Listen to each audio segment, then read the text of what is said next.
So, pag may mga signs ako na masyadong nag-shoot up na yung mania, meron akong mga kinakain, iniinom, ginagawa para bumaba siya ng konti.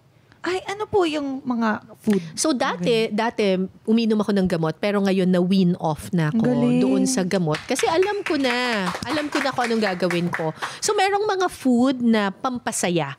Yes. Oo, like chocolates, cabbage, repolyo,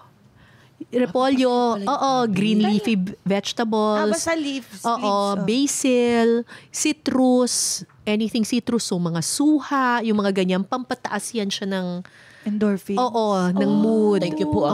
Tapos kapag yung exercise, Yes. anything na gagawin mong active, exercise, laging nakakapagpataas siya ng pero hindi to the point na mag-overshoot ka. Pambalanse siya.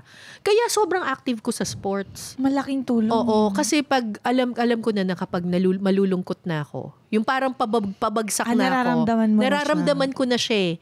Tsaka or nakikita na siya ng family ko na parang, oops, masyado na siya. Malungkot na, palungkot na siya, pa-crash na to.